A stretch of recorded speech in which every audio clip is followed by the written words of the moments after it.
Hello, everyone. Happy Wellness Wednesday. It's good to see you guys. I'm going to give some folks time to hop on here and give you all a little bit of, like I said, just a couple minutes to get on here. So it is Wellness Wednesday, and we are going to be talking about breathing today.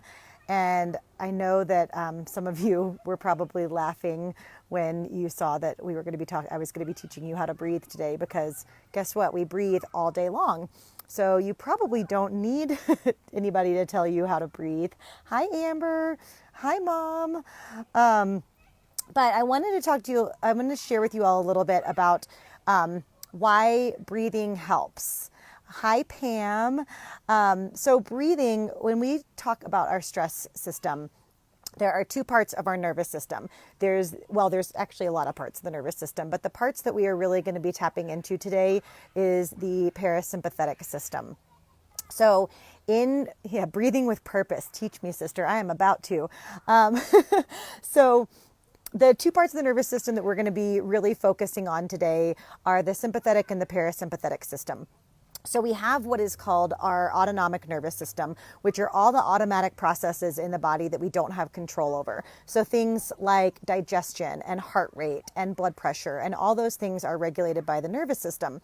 And within the nervous system, you have your parasympathetic system, which is often called your rest and digest, or your tend and befriend. That's my favorite one, because it's where we get to tend to ourselves and befriend other people. And then you have your sympathetic system, which is often called your fight or flight response. You've probably heard that. There's actually 4 different F responses that you can have. Kaylee's saying that breathing is her favorite so far. And Tanya, I love that your pump break is aligned with me today. Perfect. You can breathe while you're pumping. So anyway, so you've got actually 4 F responses. You've got fight, flight, freeze, which is, oftentimes playing dead. And then faint is another one that sometimes happens.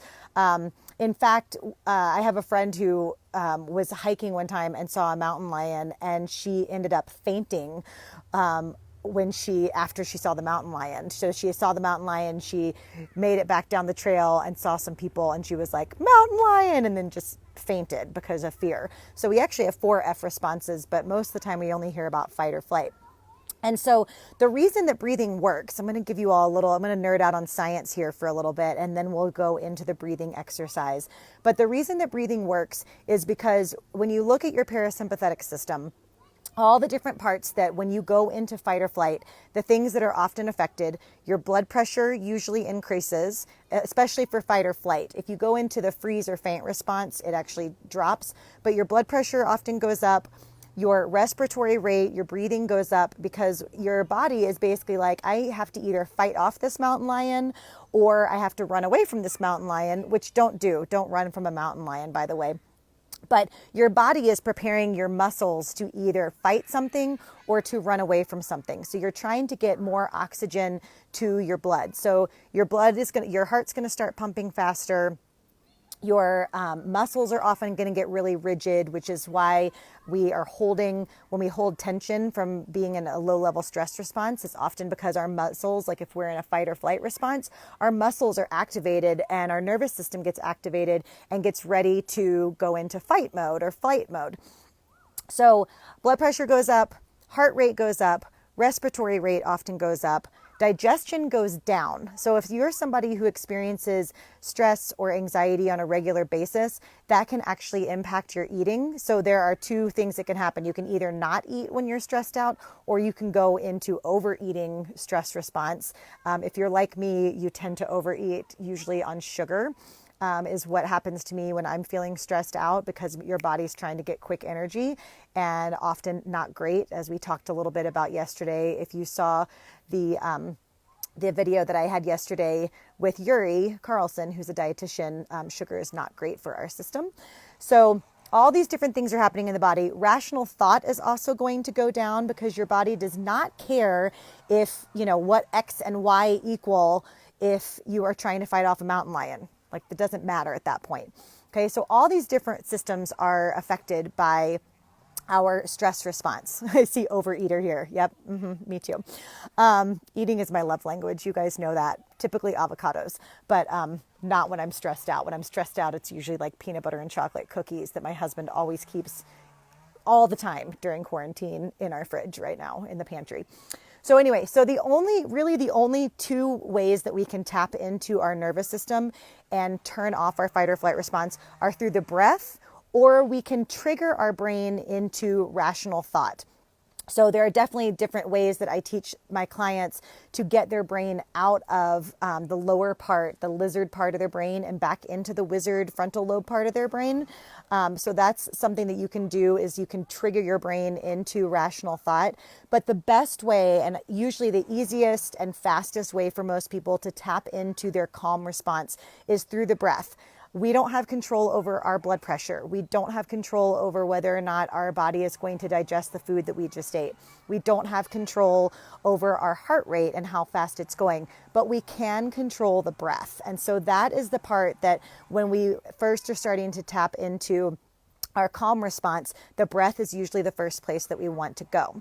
So the breathing exercise I'm going to talk to you all about today is alternate nostril breathing. And this one is one of my favorites. You may have even seen me do a video on this before. And the reason that I like this one is because our amygdala is like this small bundle of nerves that are about an almond size, and there's two little like almond shaped bundles on either side of the brain. So when we do alternate nostril breathing, it helps to balance both hemispheres of the brain. The amygdala is the part of our brain that puts us often into fight or flight. So the amygdala's job is to take all this information, all these memories, all these things that we've learned over our lifetime, and to determine when we are in a situation, our amygdala is the part of the brain that goes, oh, I know that mountain lions are scary. It's time to go into fight or flight, and tells our brain to go into fight or flight. Same thing may happen if you failed a math test, for example, and you get handed a math problem. Your brain may have that memory of you failing that math test and might go back into fight or flight. Okay, certain smells can put us in fight or flight. If you had a bad experience with fire and you smell fire, your amygdala can signal that you've had this bad experience, and then you can go into fight or flight. So where our brain is constantly processing all these old memories that we have and deciding whether or not the situation that we are currently in is scary. So if you are someone who has like lived with an exotic animal trainer or like worked at the zoo and were around bears and mountain lions all the time, you may not have the same fight or flight response that the rest of us who didn't do that. You might not have that same fight or flight response. So anyway, so what we are going to do when we do alternate nostril breathing is we are actually helping to soothe the amygdala, because again, the amygdala is on both hemispheres of the brain. So it helps to balance both hemispheres of the brain. This is one of my absolute favorite techniques for calming down. So anyway, there's someone like weed whacking across the yard. So hopefully it's not too loud and not too annoying. There's a lot of noises in my neighborhood right now today, but we're just going to ignore those and we're going to breathe together.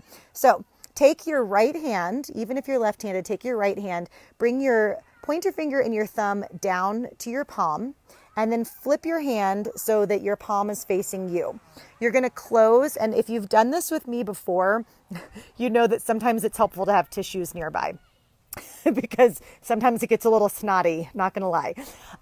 So you're going to take your ring finger and you're going to close your left nostril. So your right nostril is open. If you want to close your eyes, you can. Exhale everything out of the right side of your nose. Inhale nice and slow through the right side. Then close off both sides of your nose and hold. Now release the left side. Inhale through the left side. Hold at the top. Release the right side. So that's one round. We're going to do two more together. Inhale through the right. Hold at the top. Exhale through the left. Inhale through the left. Close off both sides and hold. Exhale through the right. One more. Inhale right. Hold at the top. Exhale left. Inhale left. Hold at the top. Exhale right. Now release your hand and just allow your breath to flow freely for a few moments and see how you feel. So because I've shared this particular breathing exercise with a lot of you guys before, I want to share one more that you can do. That one is definitely my favorite. That's kind of my go-to. If I need instant calming, I'll do 5 to 10 rounds of alternate nostril breathing with my eyes closed. And I think because I'm doing something with my hands and it gives me something to do and something to think about, it immediately puts me into that calm response because my brain's not going a million miles an hour. I go immediately to concentrating on what I'm actually doing with my hand. But another one that you can do, and if you can see here, you can just put your hand on your belly. I like doing this particular one when I'm laying down. So you can lay down on the ground, put your hand on your belly.